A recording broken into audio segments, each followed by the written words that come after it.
My husband's new wife demanded my father's estate. My lawyer arrived. The scent of damp earth and blooming roses usually brought me a profound sense of peace, a quiet contentment found in the meticulous care of my garden. It was a Tuesday afternoon, the kind of day where the sun dappled through the leaves just so, and the only sound was the gentle snip-snip of my pruning shears. I was deeply engrossed in coaxing a particularly stubborn branch of climbing roses into submission when a shadow fell over my path. It wasn't the fleeting shadow of a cloud, but something more substantial, more ominous. I paused, shears mid-air, and slowly straightened, my hand instinctively going to my lower back, which always ached after prolonged bending. Standing at the edge of my perfectly manicured garden path, looking utterly out of place amidst the vibrant blooms and serene greenery, was Haley, my ex-husband Holden's new wife. The sight of her, uninvited and unexpected, sent a ripple of unwelcome tension through me. She was dressed in a pristine white linen suit that seemed designed to emphasize her air of effortless superiority, her blonde hair perfectly coiffed, not a single strand out of place. Her lips were set in a thin, determined line, and her eyes, usually a cold, calculating blue, held a glint of aggressive purpose that instantly put me on edge. We hadn't spoken since the divorce, not directly, and her sudden appearance on my property felt like an invasion, a violation of the fragile peace I had painstakingly built in the years since Holden and I parted ways. I lowered my shears, a silent question in my gaze. There was no polite greeting, no feigned pleasantry. Haley simply stood there, radiating an almost palpable sense of indignation, as if my very presence on my own property was an affront to her. She took a deep breath, her chest rising visibly beneath the pristine linen, and then, her voice cutting through the gentle hum of the afternoon, she launched into her prepared monologue. Her tone was sharp, unwavering, laced with an arrogant conviction that left no room for debate. "Samantha," she began, the use of my first name feeling like an unwelcome intimacy from her lips. "Holden and I are here because we need to discuss something very important." Her eyes narrowed, sweeping across my home, my garden, as if assessing its worth, its potential for acquisition. "Given the recent circumstances, with your father's passing, it's only fair that we address the inheritance." My stomach clenched. My father's death had been recent, and the grief was still a raw, open wound. To have her appear, unbidden, to discuss his estate felt not just insensitive, but predatory. She took another step onto the path, her posture rigid, her voice rising slightly, adopting a tone of righteous indignation. "Holden, as your father's son-in-law for many years, contributed significantly to the family. He was, in essence, a son to your father, a pillar of support." The blatant fabrication of history was almost comical, if it weren't so infuriating. Holden had been nothing of the sort. Their relationship had been strained at best, perfunctory at worst. My father had often privately expressed his disapproval of Holden's feckless nature and his poor treatment of me. Then came the declaration, delivered with an air of absolute certainty, as if it were an undeniable truth etched in stone. "Therefore," Haley pronounced, her gaze locking onto mine, cold and unwavering, "Holden and I are entitled to our fair share of your father's inheritance." She emphasized fair share, with a sneer, implying that anything less would be a gross injustice. My hand tightened on the shears, my knuckles turning white. The sheer audacity of her claim, her brazen attempt to insert herself and Holden into my family's legacy, was breathtaking. And then, she delivered the final, shocking blow, stepping fully onto my garden path, her presence a clear act of territorial aggression. Her voice, now colder than ever, dropped to a menacing, almost imperative tone. "And frankly," she concluded, her eyes holding mine in a challenging stare, "you should leave immediately." The implication was clear: leave my own home, leave my own inheritance, simply abandon everything for their convenience, for their perceived entitlement. The audacity of it stole my breath, replacing the scent of roses with the bitter taste of contempt. This wasn't a discussion, it was a hostile takeover attempt, delivered with an unshakable belief in her own fabricated rights, and it filled me with a quiet, burning resolve. Haley's outrageous demand to leave immediately, coupled with her blatant claim to my father's inheritance, had left me reeling, but a more insidious comment, delivered almost as an afterthought, pierced through my initial shock and ignited a cold, prickling concern. As she stood there, radiating her self-assured entitlement, her lips curved into a subtle, knowing smirk. "Of course," she'd added, her voice dropping slightly, imbued with a conspiratorial tone, "Isaiah has helped us a lot with understanding the family dynamics. He's been very supportive." The words hung in the air, seemingly innocuous, Yet they landed with the weight of a veiled threat, a hint of something far more complex and disturbing than a simple demand for money. Isaiah, my brother. The name brought a fresh wave of unease. He and I hadn't spoken, not truly, since our father's funeral a few weeks prior. Our relationship had always been strained, a delicate balance of distant politeness and unspoken resentments, a dynamic that had only intensified after our father's passing. While my grief had been raw and consuming, Isaiah had seemed remarkably detached, almost cold. He'd handled some of the initial estate matters, a role I hadn't questioned given his more traditionally responsible demeanor, but he had offered little in the way of comfort or shared sorrow. The last time we'd exchanged more than a few words was at the reading of the will, a tense, somber affair where his expressions had been unreadable. The idea that he had been helping Haley and Holden, the very people now attempting to claim what was rightfully mine, felt like a betrayal, a confirmation of long-held suspicions about his loyalty or lack thereof. The thought of Isaiah being involved, of him potentially conspiring with my ex-husband and his new wife, sent a shiver down my spine that had nothing to do with the cool afternoon breeze. It transformed Haley's audacious demands from mere entitlement into something far more calculated, far more dangerous. This wasn't just a random act of greed. It felt like a coordinated attack, and the idea of my own brother being complicit was a bitter pill to swallow. My carefully cultivated peace in the garden, the serenity I found in the earth and blooms, shattered completely. My hands, still holding the pruning shears, trembled with a mixture of anger and a dawning sense of vulnerability. There was only one person I could trust, one person whose clear head and sharp legal mind I knew I could rely on. I dropped the shears onto the grass, the metallic clatter echoing unnaturally loud in the sudden silence of my agitation. I pulled out my phone, my fingers fumbling slightly as I scrolled through my contacts. I immediately called my best friend, Alia. She wasn't just a friend. She was a brilliant, no-nonsense lawyer, known for her incisive intellect and her unwavering loyalty. The phone rang once, twice, before her calm, professional voice answered. Alia, it's Samantha, I said, my voice tight with urgency, the carefully maintained composure of moments before completely gone. I need you. Can you come over? Now. It's about Holden and Haley and my father's inheritance. And I think Isaiah might be involved. The words tumbled out, raw and unfiltered. Alia's response was immediate, her voice losing its professional edge and adopting a tone of deep concern. I'm on my way, she simply said, no questions asked, no hesitation. The knowledge that she was coming, that I wasn't facing this insidious threat alone, was a small, crucial anchor in the swirling current of my growing suspicion and fear. The chilling prospect of Isaiah's complicity, coupled with Haley and Holden's brazen demands, had sent a cold fear rippling through me. Alia, my anchor in moments of crisis, was on her way, but the minutes stretched into an eternity, heavy with a growing sense of dread. My mind raced, trying to piece together the fragments of Haley's veiled comments, Isaiah's distant behavior, and the audacity of their claim. I walked aimlessly through my garden, the very space Haley had just violated, trying to calm the frantic beating of my heart. My eyes scanned the familiar landscape, seeking comfort in the order of the cultivated beds, the vibrant hues of the hydrangeas, anything to distract from the gnawing unease. It was then, as I mechanically ran my fingers along the dew-kissed leaves of a particularly thorny rose bush, the same bush I had been pruning moments before Haley's unwelcome arrival, that my fingertips brushed against something unexpected, something small and rigid, tucked deep beneath the dense foliage, hidden from casual view. My breath hitched. It was a tiny, unassuming envelope, made of thick, cream-colored paper, slightly damp with the morning dew, as if it had been placed there recently, after the night's moisture had settled. A shiver, unrelated to the cool air, traced its way down my spine. My hands trembled slightly as I pulled it free, dislodging a few delicate rose petals. The envelope was unmarked, no address, no stamp, but the handwriting that adorned it was instantly, undeniably familiar.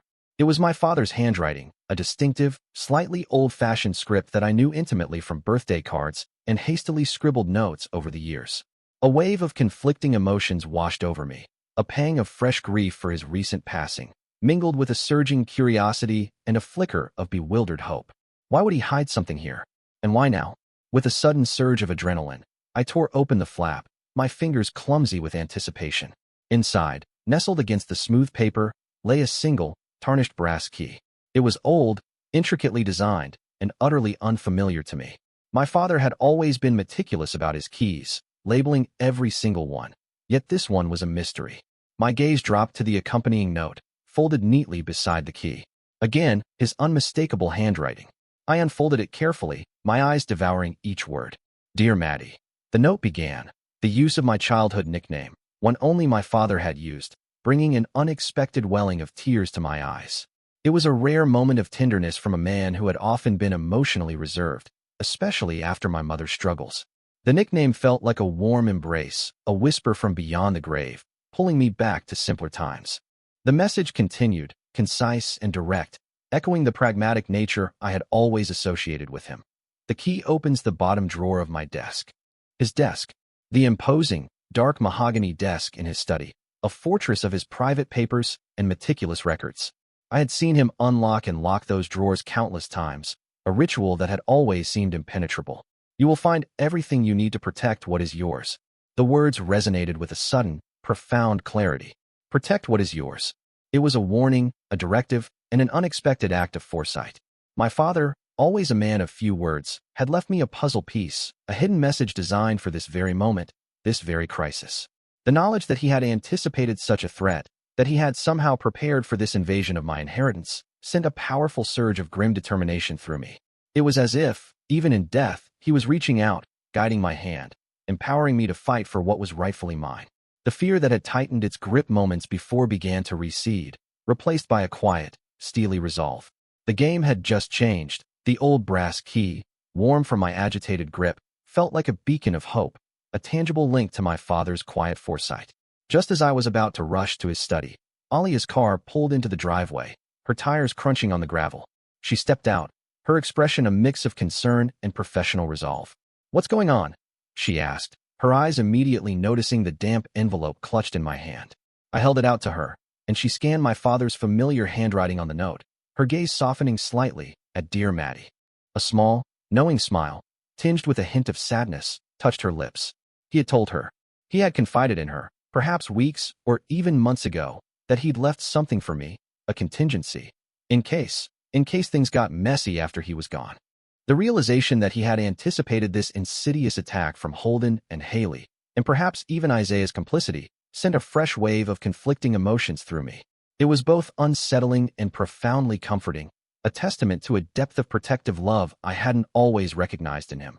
A quiet, unwavering shield prepared even from beyond the grave. "Come on," Alia said, her voice now brisk and purposeful, cutting through my swirling thoughts. "Let's go see what he hid." We moved swiftly towards my father's study, a room that had always felt like a sanctuary of his quiet intellect and meticulous order. The air still carried the faint, comforting scent of old books and pipe tobacco, a subtle, almost ghostly reminder of his presence, now imbued with a new sense of purpose. I knelt before his imposing dark mahogany desk, my fingers tracing the ornate carvings, my mind reeling with the significance of this hidden message, this posthumous act of guidance. The bottom drawer, usually a stubborn, almost immovable fixture I had only seen him open, yielded with a soft, almost triumphant click when the old brass key slid into the lock and turned perfectly. As the drawer pulled open, a thick, manila envelope lay nestled within, its weight hinting at substantial contents, beside a small, unassuming dark USB flash drive. Alia's eyes widened slightly as she pulled out the envelope, her professional curiosity piqued. "He really did prepare," she breathed, her voice tight with a mixture of professional awe and personal admiration for my late father. We carefully, almost reverently, emptied the envelope onto the polished surface of the desk. What lay before us was a meticulous, chilling collection of evidence, a testament to my father's methodical nature and his unwavering determination to protect me. There were photographs, not just casual snapshots, but clear, dated images of Holden and Haley meeting with Isaiah in various discreet locations, coffee shops, a quiet park bench, even outside my father's nursing home. The angles were often candid, suggesting a hidden observer, perhaps even a private investigator. These weren't chance encounters, they were deliberate, clandestine meetings. Alongside the photographs were bank statements, numerous pages meticulously printed and highlighted.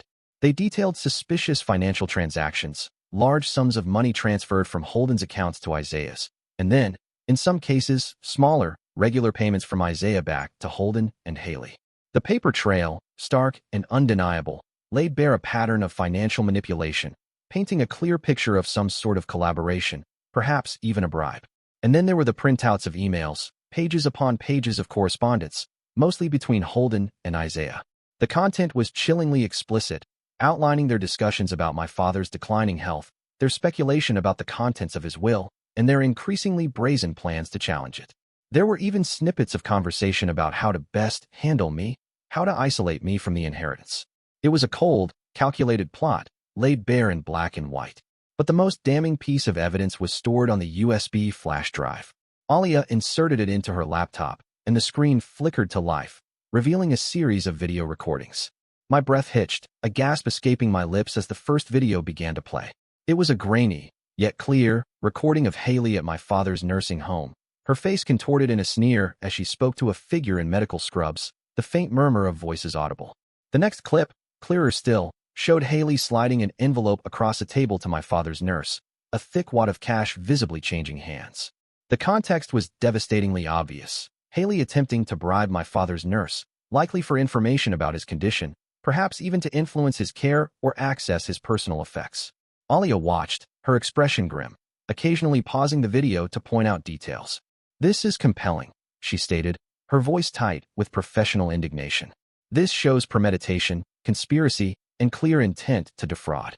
Your father, Maddie," she said, turning to me, her eyes filled with a new kind of respect. He didn't just anticipate their actions. He meticulously prepared for them. He built an ironclad case. He knew exactly what they were capable of. The weight of his hidden foresight, his silent battle to protect me even from beyond the grave, brought a fresh wave of tears to my eyes. But these were tears of gratitude, not despair.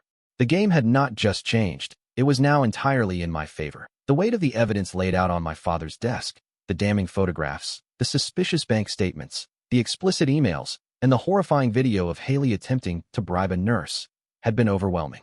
It painted a picture of calculated greed and audacious manipulation, and at the heart of it all, in several of those incriminating photos, was my brother, Isaiah. His presence had been the most bitter pill to swallow, a betrayal that cut deeper than Holden's or Haley's, precisely because it came from family. I looked at Alia, my eyes surely reflecting the raw confusion and pain swirling within me. "Isaiah," I whispered, the name tasting like ash on my tongue. He was helping them? He was betraying Dad. Alia reached across the desk, her hand resting gently on mine, her expression a mix of solemnity and a subtle, knowing relief. "Not exactly, Maddie," she said, her voice soft but firm, leading me through a labyrinth of complexities I hadn't even considered.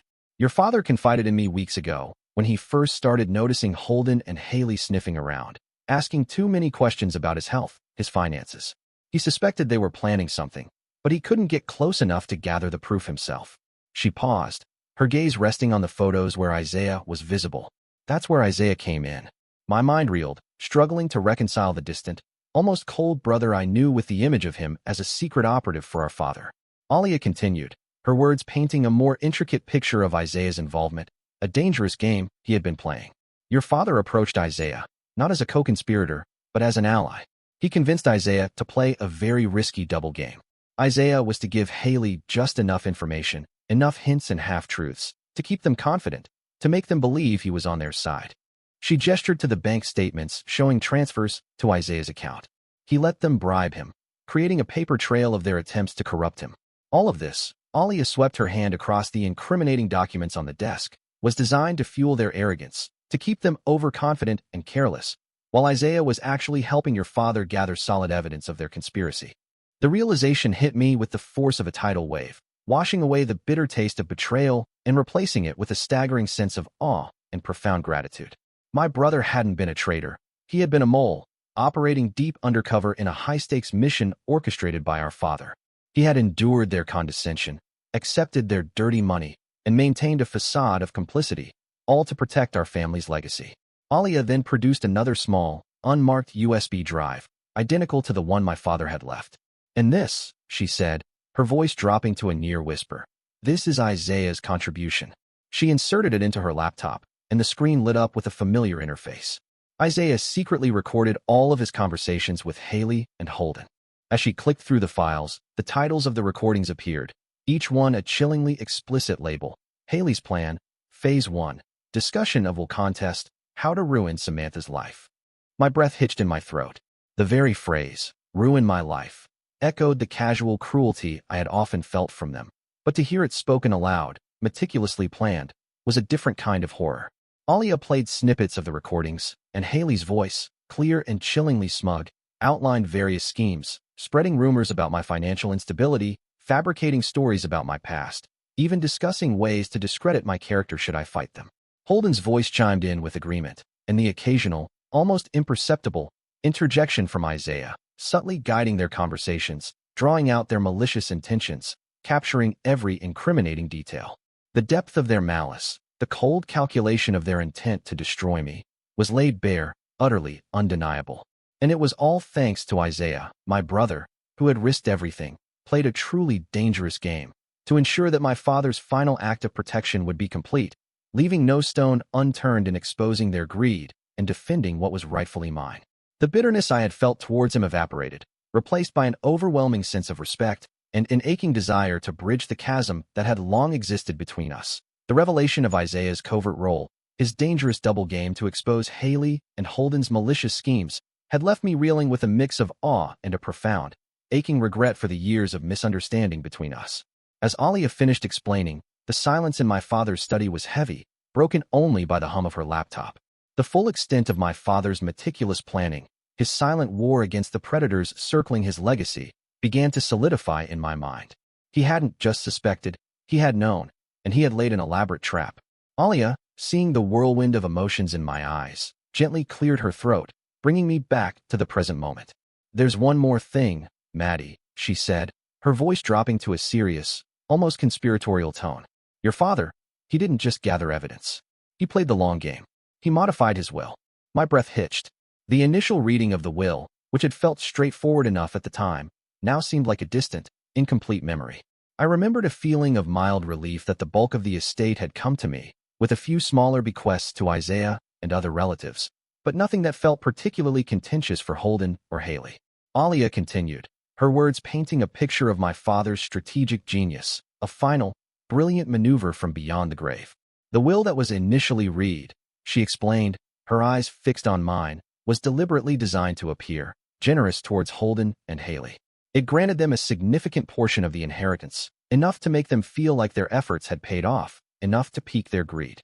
My mind flashed back to the will reading itself, Holden's barely concealed smirk, Haley's knowing glance at Isaiah. At the time, I dismissed it as their usual air of self-satisfaction, but now, it made chilling sense. They had believed they had won. But that was just the bait, Alia clarified, her voice tinged with admiration for my father's cunning. "Your father had prepared a codicil, a formal modification to the will, that would only be revealed after they had fully accepted the initial terms and, crucially, after they had, in their arrogance, exposed their full manipulation and fraud. The brilliance of it was breathtaking. My father hadn't just intended to catch them. He intended to expose them, publicly and irrevocably, using their own greed as the instrument of their downfall. He had let them believe they were succeeding, allowing them to overplay their hand, to reveal the depths of their depravity through their brazen actions and demands. The inheritance wasn't just a gift to me. It was a carefully constructed legal weapon, designed to ensnare and condemn those who sought to exploit his death. As soon as they accepted that initial portion, the trap was sprung, Alia concluded, a grim satisfaction in her voice. The codicil, which details their attempts to bribe nurses, their conspiratorial emails with Isaiah, and their brazen attempts to claim what wasn't theirs, nullifies their inheritance entirely. It exposes their manipulation and fraud in undeniable legal terms. The full weight of my father's strategic brilliance settled over me. This wasn't just about protecting his assets. It was about vindication, about justice, about ensuring that those who sought to profit from his passing and from my vulnerability would face the full consequences of their actions. He had set a trap so meticulously that they would, in their hubris, expose themselves, ensuring their utter ruin, and cementing his legacy not just as a provider, but as a silent, formidable protector. The day of the second will reading, the one where my father's true intentions and meticulous preparations would finally be revealed, dawned with an almost palpable sense of anticipation. It wasn't just anticipation, it was a quiet, grim determination that settled deep in my bones. Alia was by my side, her presence a steadying force, her briefcase filled with the damning evidence my father and Isaiah had so painstakingly collected. The air in the lawyer's office was heavy with unspoken tension as we gathered. Myself, Alia, a surprisingly subdued Isaiah, Holden, a visibly nervous Haley, and a few other distant relatives. My ex-husband and his new wife, still oblivious to the elaborate trap my father had set, carried an air of smug expectation, a quiet confidence that their initial inheritance was simply the first course. They believed they had outmaneuvered me, that their petty manipulations had gone unnoticed. The lawyer, a different, more senior partner this time, began the reading with a solemn, almost unhurried cadence, going through the initial clauses, the small bequests, the standard legal boilerplate. Holden and Haley exchanged smug glances when their names were read aloud, confirming the significant portion of the estate they had initially been granted. A faint, triumphant smile played on Haley's lips. It was almost excruciating, watching them savor their imagined victory, knowing the precipice upon which they stood. My heart hammered against my ribs, a nervous rhythm, but I held my composure, my gaze fixed on the lawyer. Then, the lawyer paused, clearing his throat. "And now," he announced, his voice gaining a deliberate, almost theatrical weight, "we come to the codicil." The word hung in the air, a silent bomb ticking. Holden and Haley's expressions shifted, a flicker of confusion crossing their faces, quickly replaced by a dismissive shrug. They likely assumed it was a minor amendment, perhaps a small charitable donation. But Alia and I, and a subtly tense Isaiah, knew precisely what was coming. The lawyer began to read the codicil, his voice clear and unwavering, detailing the modifications that nullified Holden and Haley's initial inheritance. He then proceeded to systematically present all the evidence of their fraud. He started with the meticulously dated photographs of Holden and Haley meeting with Isaiah, outlining the clandestine nature of their collaborations. He then laid out the bank statements, highlighting the suspicious financial transfers between Holden and Isaiah, tracing the paper trail of their conspiracy. The printed emails followed, their content read aloud. Chilling excerpts of their discussions about my father's health, their speculative plans for the will, and their malicious strategies to handle and ruin my life. Each piece of evidence was a nail hammered into their coffin of deceit. The atmosphere in the room grew heavy, suffocating. Holden's face drained of color, his initial smugness replaced by a pale, panicked mask. Haley's jaw dropped, her eyes wide with a mixture of disbelief and dawning horror. They exchanged desperate, frantic glances, realizing, too late, that their carefully constructed scheme had been entirely exposed. The other relatives in the room gasped, murmuring in shocked whispers as the full extent of the betrayal was laid bare. Then came the final, devastating blow, the video recordings of Haley attempting to bribe my father's nurse. The lawyer played the most damning clip on a small portable screen, Haley's sneering face and the subtle exchange of cash vividly displayed for all to see. The image alone was a damning indictment of their depravity, a stark visual representation of their willingness to corrupt and exploit. A collective gasp, louder this time, filled the room. The air was thick with tension, with the palpable weight of exposed guilt. Just as the lawyer finished reading, the door to the office, which had been discreetly ajar, swung open. Two uniformed police officers stepped inside, their presence a silent, undeniable confirmation of the legal repercussions. Their eyes scanned the room, settling quickly on Holden and Haley. "Holden Davies and Haley Davies," one officer stated, his voice calm but firm. "You are under arrest for embezzlement and fraud." The words echoed in the stunned silence. Haley let out a small, strangled whimper. Holden's face was a mask of utter disbelief, then cold fury as he looked at me, then at Isaiah, who simply met his gaze with a stoic, unreadable expression. The officers moved swiftly, handcuffing them both.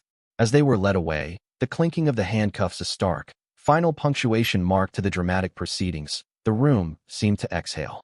Justice, swift and undeniable, had finally been served, orchestrated by my father's silent foresight and my brother's dangerous courage. The sight of Holden and Haley being led away in handcuffs, the clinking of the metal a chilling punctuation mark to their downfall, should have brought immediate peace.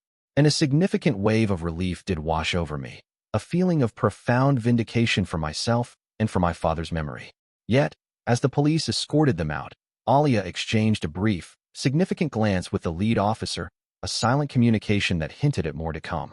My father's meticulous preparations, as I was about to learn, extended far beyond merely securing his inheritance. Once the courtroom was largely empty, save for Alia, Isaiah, and me, she turned to us, her face grim. "There's something else," she stated, her voice quiet but serious. "The police had been building a case against Haley for a while. Your father provided them with a substantial amount of intelligence. That USB drive contained more than just evidence for the will contest."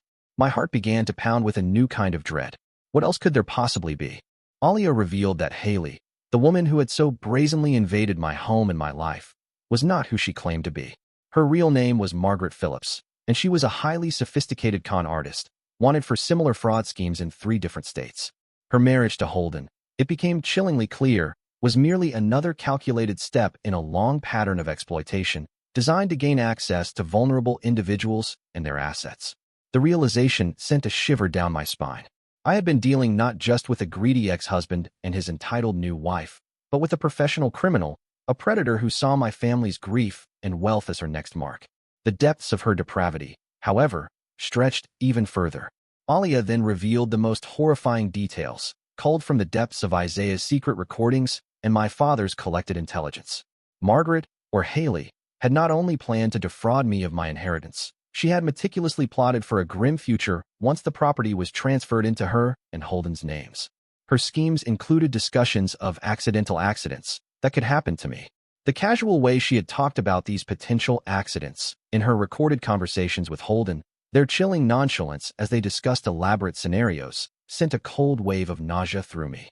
She had planned for my demise, not through outright murder, but through cleverly orchestrated misfortunes that would appear to be tragic mishaps, ensuring I wouldn't be around to reclaim what was mine or to testify against them.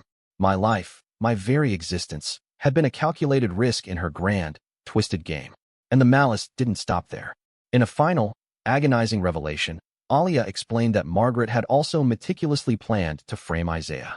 Her recordings detailed how she intended to subtly plant false evidence, forge documents, and spread rumors that would implicate him in their schemes, ensuring that if anything went wrong, Isaiah would take the fall. It was a vicious attempt to tie up loose ends, to eliminate any potential witnesses or threats to her elaborate scam, even if it meant destroying the life of the very person who had seemingly been her ally. Isaiah, listening to this, visibly flinched, his face paling as the full extent of the danger he had willingly stepped into became chillingly clear. "Your father knew all this," Alia concluded, her voice heavy with the weight of my father's silent burden. "He had suspicions about her true nature from the beginning, long before he even approached Isaiah. He didn't just gather evidence to protect your inheritance. He gathered it to protect you, and to protect Isaiah from a genuinely dangerous individual. He meticulously built a case against her, a separate file he entrusted to me and the police, ensuring that once she revealed her true intentions, she would be caught and held accountable for all of her crimes, not just this one." The full scope of my father's love, his quiet vigilance and foresight, settled over me, profound and overwhelming. He had faced down a truly sinister threat, alone and in secret, to safeguard the family he cherished, laying bare a final, heroic act of protection that extended beyond his very life. The chilling revelations of Haley Margaret's true identity and her insidious plans for my accidental accidents and Isaiah's framing had left me reeling. The days leading up to the trial were a blur of legal preparations, consultations with Alia, and a profound, almost surreal sense of gratitude for my father's foresight. Isaiah, his face grim but resolute, became an unexpected ally, providing key testimony and corroborating every detail of his dangerous undercover work. He carried the weight of his deception, but also the quiet pride of having fulfilled our father's final mission. The trial itself was a grueling ordeal, a public airing of the ugliest aspects of human greed and betrayal. Haley Margaret, stripped of her elegant facade, sat stony-faced as the overwhelming mountain of evidence piled up against her. The photographs, the bank statements, the damning email printouts, the video recordings of her attempts to bribe my father's nurse, and most powerfully, Isaiah's meticulously recorded conversations detailing her sinister plots against me and her plans to frame him. All of it was laid bare for the court to see. Her intricate web of lies unraveled thread by thread, exposing a cold, calculating criminal beneath the veneer of the jilted new wife. Holden, looking pale and terrified, cooperated fully, his testimony a desperate bid for leniency, confirming every detail of Haley Margaret's manipulative schemes, including the accidental accidents she had planned for me. The jury's deliberation was surprisingly swift, a testament to the irrefutable nature of the evidence presented. When the verdict was read, a hushed silence fell over the courtroom. For Haley Margaret, the pronouncement was absolute and chilling: life imprisonment without parole. She was convicted on multiple counts, including aggravated fraud, conspiracy to defraud, and making terroristic threats, the latter directly related to her chilling plans for my accidental accidents. The severity of the sentence reflected the cold, premeditated malice of her actions, a clear message that her brand of predatory deception would not be tolerated. She showed no emotion, no flicker of remorse, her face a mask of hardened resignation as she was led away. Holden, whose cooperation had been crucial in securing Haley Margaret's conviction, received a sentence of 15 years in prison. It was still a hefty punishment, a stark consequence for his willing participation in the scheme, but a significant reduction from what he might have faced without his testimony. As he was taken away, his eyes met mine for a fleeting moment. There was no defiance, no anger, just a blank, defeated stare that spoke volumes about the ruin he had brought upon himself. Walking out of the courthouse, the setting sun casting long shadows, a profound sense of closure washed over me. It wasn't triumph in the celebratory sense, but a quiet, deep-seated victory. Justice had been served, brutally and definitively. The predators who had sought to exploit my grief and steal my legacy were now behind bars, their scheme shattered. The truth, meticulously preserved by my father and courageously revealed by Isaiah, had prevailed. The shadow of their threat, the insidious fear that had lingered for months, finally lifted, replaced by a clear, unobstructed path forward.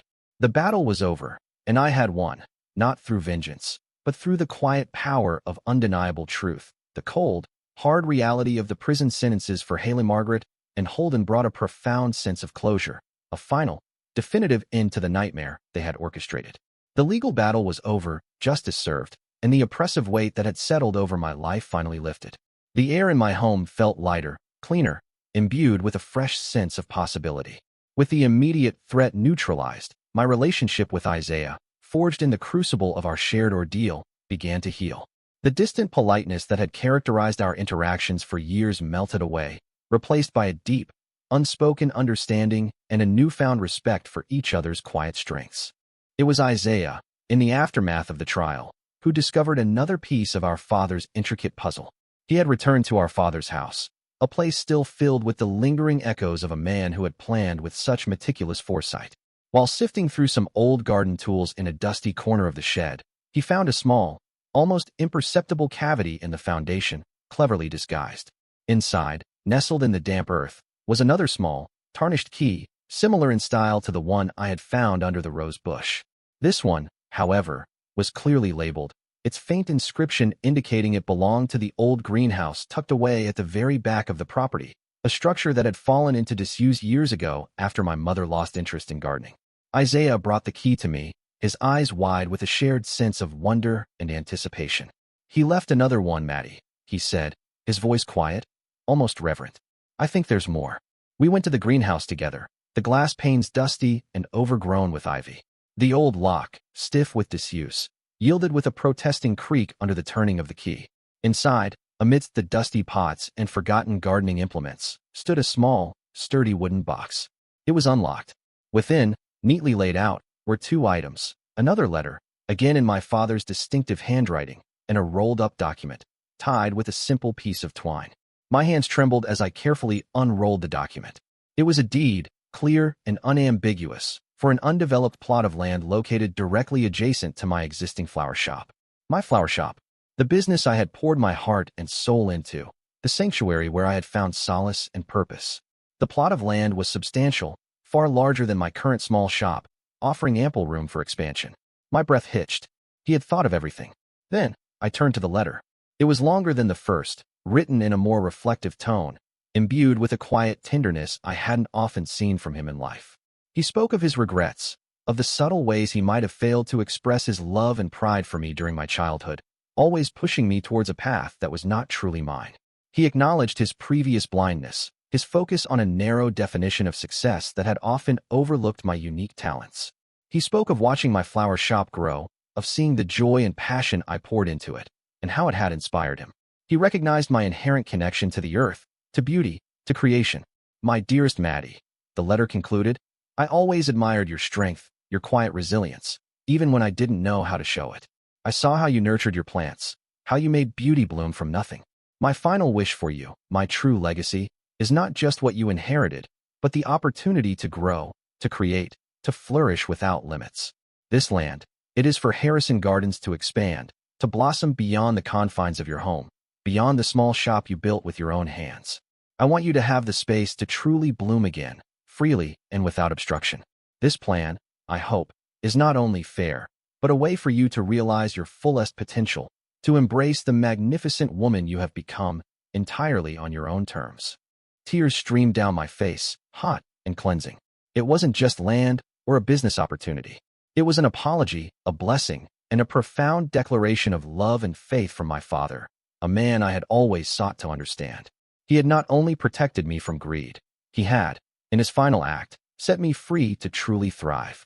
The weight of years of misunderstanding, of unspoken longing for his approval, finally lifted.